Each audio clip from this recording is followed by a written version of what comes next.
ಕೇಂದ್ರ ಸರ್ಕಾರ ಪ್ರತಿ ವರ್ಷನೂ ಕೂಡ ಸೆಪ್ಟೆಂಬರ್ 14ನೇ ತಾರೀಕು ಹಿಂದಿ ದಿವಸ ಅಂತ ಹೇಳಿ ಪ್ರಾದೇಶಿಕ ರಾಜ್ಯಗಳ ಮೇಲೆ ಒತ್ತಾಯ ಪೂರ್ವಕವಾಗಿ ಹಿಂದಿ ಸಪ್ತಾಹವನ್ನ ಹೇರಿಕೆಯನ್ನ ಮಾಡ್ತಾ ಇದ್ದಾರೆ. ಇದನ್ನ ಸಂಪೂರ್ಣವಾಗಿ ಕರ್ನಾಟಕ ರಕ್ಷಣಾ ವೇದಿಕೆ ರಾಜ್ಯದ ಕನ್ನಡಿಗರು ಖಂಡಿಸಬೇಕಾಗತ್ತೆ.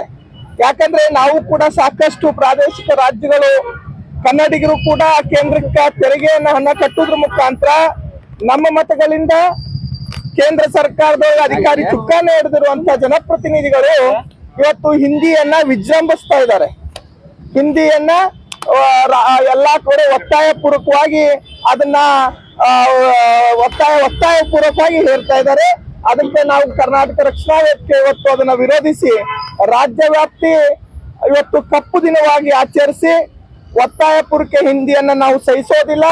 ಯಾವುದೇ ಕೂಡ ಕೇಂದ್ರ ಸರ್ಕಾರದ ಆಧೀನದಲ್ಲಿ ಬರುವಂತಹ ರಾಜ್ಯದೊಳಗಡೆ ನಮ್ಮ ರಾಜ್ಯದೊಳಗಡೆ ಎಲ್ಲಾ ಕಚೇರಿಗಳು ಕೂಡ ಕನ್ನಡದ ಆಡಳಿತ ಭಾಷೆ ಆಗಿರ್ಬೇಕು.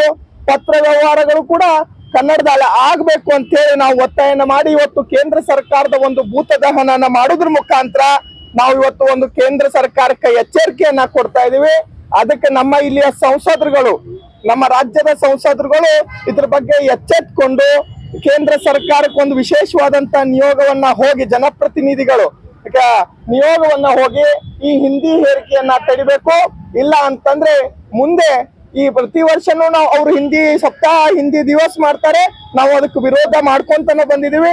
ಮುಂದಿನ ದಿನಮಾನಗಳಲ್ಲಿ ನಮ್ಮ ಹೋರಾಟದ ಸ್ವರೂಪ ಬೇರೆ ಆಗಿತ್ತ.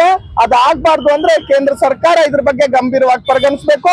ನಮ್ಮ ರಾಜ್ಯದ ಸಂಸದರುಗಳು ಕೂಡ ನಮ್ಮ ಬೆಳಗಾವಿಯ ಸಂಸದರಾಗಿರುವಂತಹ ಜಗದೀಶ್ ಶೆಟ್ಟರ್ ಅವರು ಇದ್ರ ಬಗ್ಗೆ ಗಂಭೀರವಾಗಿ ಪರಿಗಣಿಸಿ ಅದನ್ನ ಯಾಕಂದ್ರೆ ಕೇಂದ್ರದಲ್ಲೂ ಬಿಜೆಪಿ ಸರ್ಕಾರ, ನಮ್ಮ ಜಗದೀಶ್ ಶೆಟ್ಟರ್ ಅವರು ಕೂಡ ಬಿಜೆಪಿ ಸಂಸದರು ಇರೋದ್ರಿಂದ ಇದ್ರ ಬಗ್ಗೆ ನಿಮ್ಮ ಹಿರಿಯ ಮುಖಂಡರುಗಳು ಹಿರಿಯ ಪ್ರಧಾನಿ ಮಂತ್ರಿಗಳ ಗಮನಕ್ಕೆ ತಂದು ಇದ್ರ ಬಗ್ಗೆ ಕೂಲಂಕುಷವಾಗಿ ಪರಿಶೀಲಿಸಬೇಕು ಅಂತ ಒತ್ತಾಯನ ಮಾಡ್ತಾ ಇದೀವಿ.